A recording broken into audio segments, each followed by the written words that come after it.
today we're bringing you a special episode. Now, it's not the start of a new season, but it is an episode that should reflect the offseason. We'll call it a point 5, so to speak. And today we're featuring mainly on the coaching carousel because, my God, it's been a bit of a roller coaster in the most eventful but uneventful way.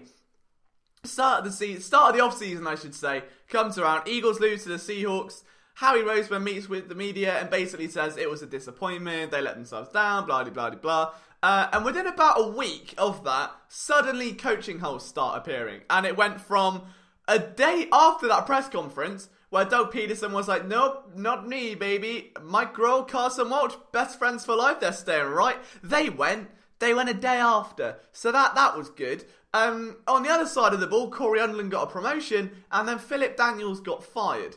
For no reason. Well, I don't know, there might have been a reason, but we're going to get into that in a minute. And so what I've done is taken the patient route and seen what the Eagles are trying to do, who they're lining up to talk to. Actually got a little bit of insider information.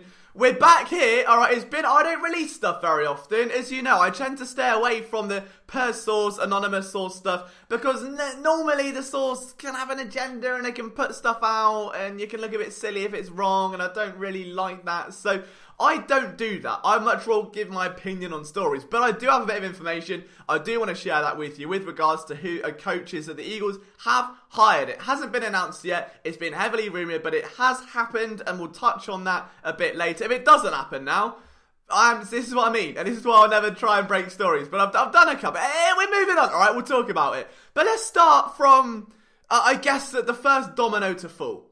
Alright, with regards to a coaching hire, the first coach vacancy that has been filled has been defensive backs coach, and that's by Mark and Manuel. Love that move. That's a bloody brilliant move, actually. I mean, I've got nothing funny to say about it. I've got no comical, no snarky, no sarcastic remarks. That's just a good move. Like, as far as football moves go, you've got a defensive back coach that got the best out of my draft crush, Isaiah Oliver, for anyone that read the cornerback consensus a couple of years back.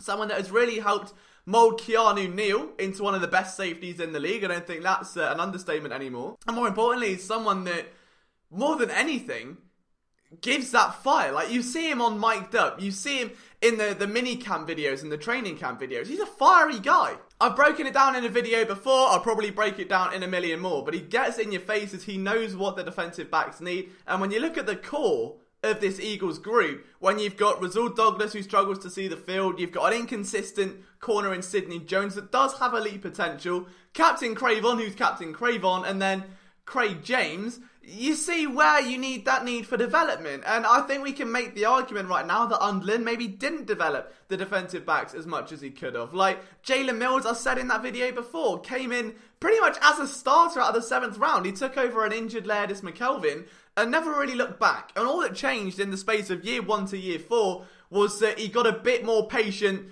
pretty much towards the bottom end of this season. Outside of that, he's always been the same corner. He's always had the same ceiling.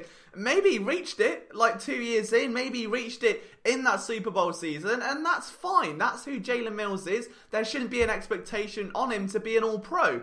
But with someone like Ronald Darby, who was traded for and was so young, and was an all-pro, and had an amazing rookie year in Buffalo, and had such a high ceiling, to come in, be just as, I know injury prone you can't really put on the coaches, but when he's healthy, again, same thing, still can't tackle. Like, we're now, God knows how many years into his career, still hits like a wiffle ball. And I know what one of those is now, because there was a wiffle ball account that followed me on Twitter. I didn't know what a wiffle ball was. But that's how Ronald Darby tackles. It just, there's nothing in it. It just flies around a little bit.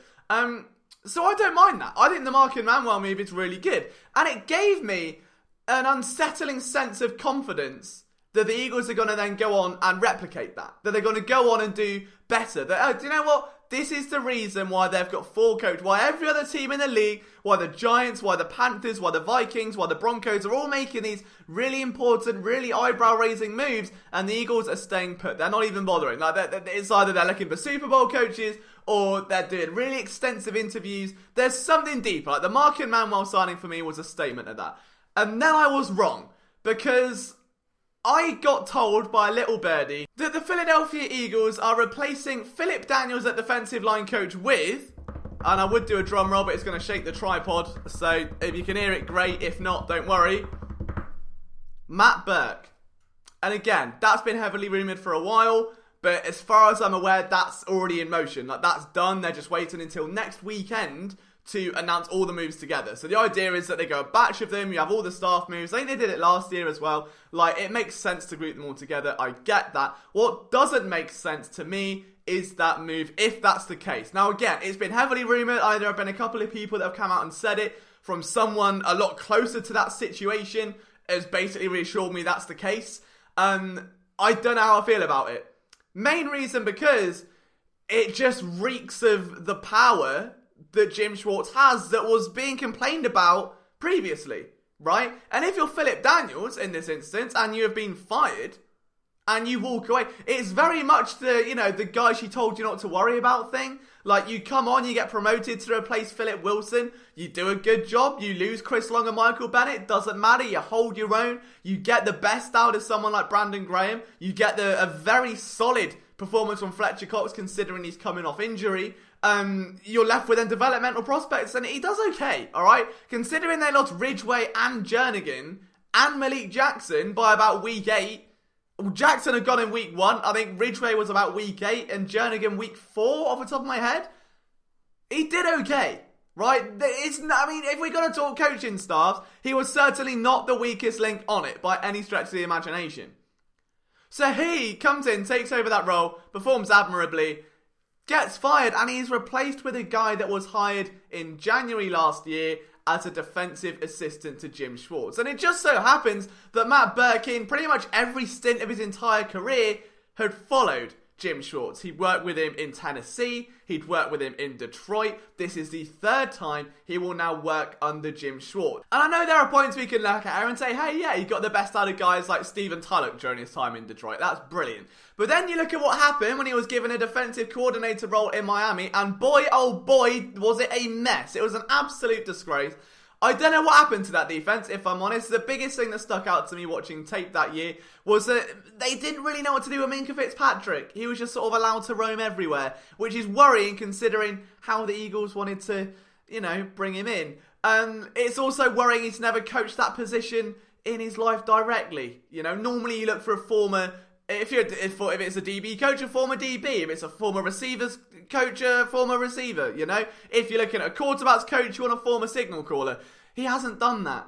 And that worries me. And what you've got is someone that is going to come in who has seen how Jim Schwartz plays his defensive tackles in Detroit, in Tennessee, and now.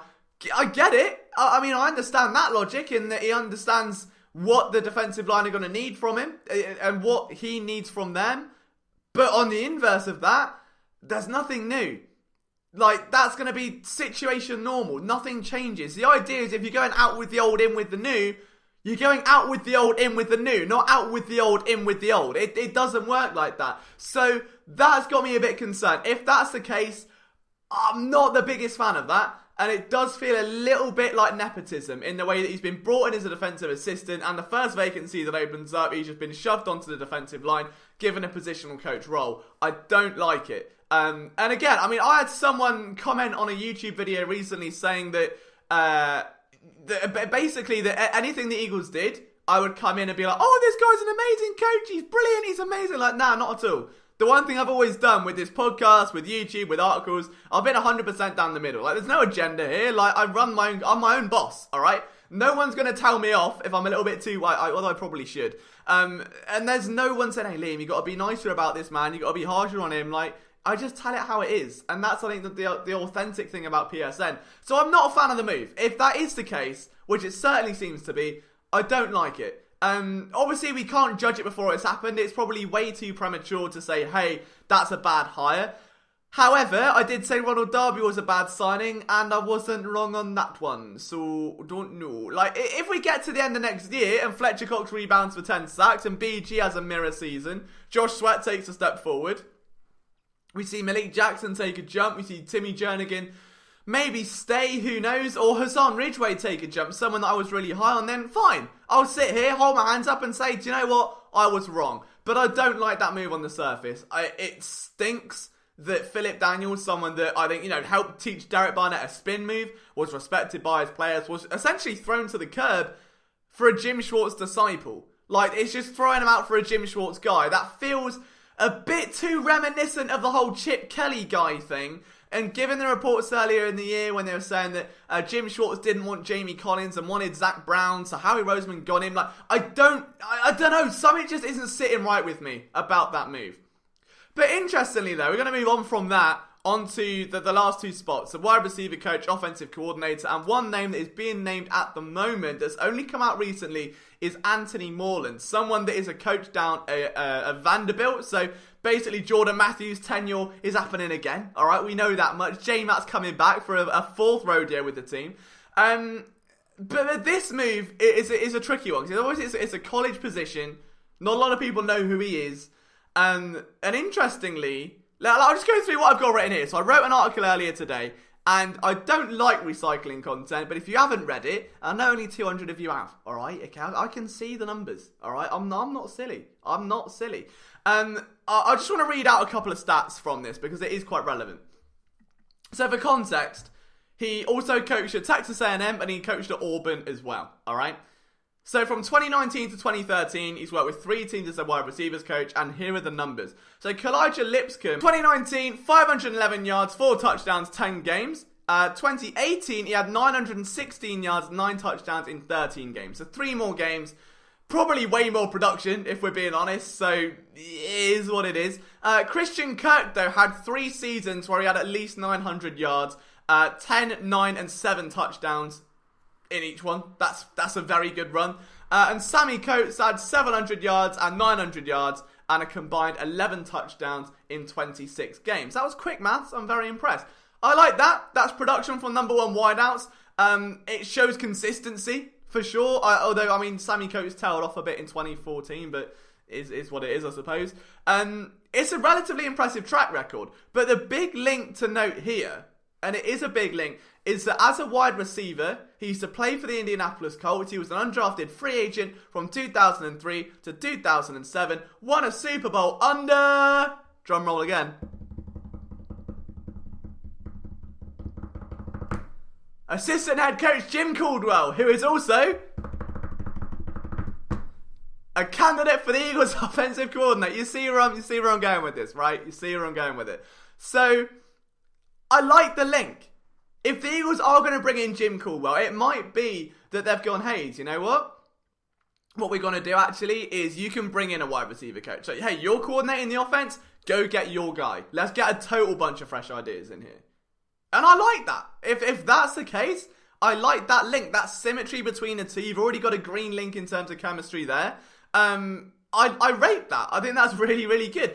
It also may open up the idea of looking at potential Texas A&M or Vanderbilt receivers. Now, I know there is a lovely, lovely, lovely Texas A&M receiver by the name of Courtney Davis, who happens to be a slot guy. I love him. I watched his tape ahead of his All-Star game. I think he's a fantastic prospect. A little bit raw in his route running, but my God, he is explosive, and the Eagles need that in the slot. So I would rate that decision. Just to throw a spanner in those works, curse you, Tim McManus. He's come out and said that the link's gone cold. So that's sad. And instead, the Eagles are potentially looking at bringing in Press Taylor from their QB coach role, which is great. I mean, I'm not against it. The thing that Press Taylor gets credit for, obviously, is the Philly special, which is all right. I mean, it does happen to be one of the greatest plays in sports history, so he does get credit for that. Fair enough to him.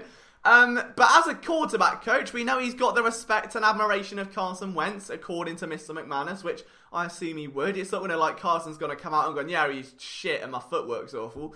But I think that what we need to focus on here is that Carson Wentz fundamentally and mechanically, what changed between 2018 and 2019? Like, was there a difference? And I mean, some of the old habits did creep back a little bit. Like, I mean, if Carson Wentz goes out and looks for external coaching again, that's a bad sign. I'm not a biggest Press Taylor guy. I was sold on Filippo. You saw the jump from year 1 to year 2. It was amazing. Outside of that, the ball protection thing from Carson Wentz, the amount of fumbles he's coughed up, and it's not this irrational play and this erratic rushing to scramble outside and make himself dangerous. It's that when he's going down and being sacked, he's just flopping the ball out, kind of genuinely coughing it up and sputtering it out. And there were so many occasions that went unpunished. That's coachable. It hasn't been coached, and you look to Press Taylor for that. So I'm not the biggest fan of that move. But that's still up in the air. I like the idea of a link between Jim Caldwell and then going into Aaron Moorhead as wide receivers coach to offensive coordinator. I love the idea of Mark Emanuel at defensive backs coach. I have no idea how Matt Burke is the defensive line coach, but apparently that is what it is.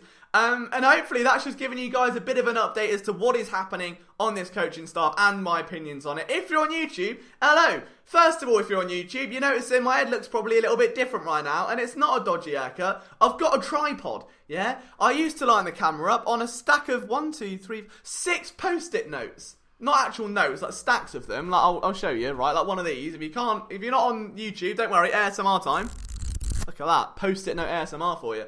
And I was like, it kept falling over and I broke my phone a little bit. So I decided to get a tripod for it, and I probably should have done that a long time ago. If you're new to this channel though, and you do like this podcast, the full episode will be uploaded today. If you're listening to the podcast and you're on a different platform and you're on your phone and you're on the way home from work, you're the real MVP. I love you dearly. It's your favourite part of the show coming up. It's Thank You Next.